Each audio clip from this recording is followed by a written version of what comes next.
এই যে সারা ঘর একদম ধোয়া ধোয়া হয়ে আছে, দেখতে কিন্তু ভালোই লাগছে। সন্ধ্যা হয়েছে, বাসায় কয়লা দিয়ে একটু ধূপ জ্বালিয়েছি। পুরান ঢাকা থেকে ধূপ এনেছিলাম।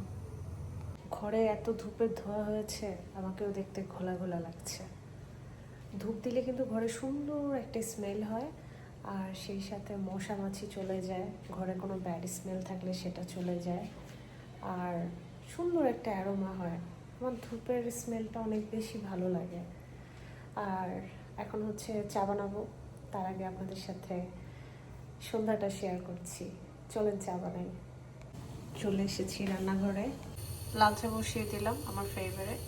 তারপর দিলাম তেজপাতা, লং, দারচিনি, এলাচি সব কিছু। এখন জাল হবে।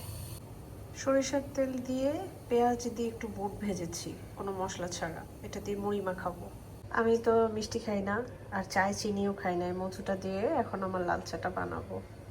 মুড়ি, ছোলা বুট, আর সেই সাথে ঘানি ভাঙা সরিষার তেল, যেটা রেগুলার খাই আমি, সরিষার তেল।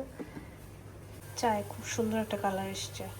মগ ভর্তি গরম গরম চা, আর সেই সাথে সরিষার তেল দিয়ে মুড়ি মাখা। দারুণ লাগবে নাস্তাটা।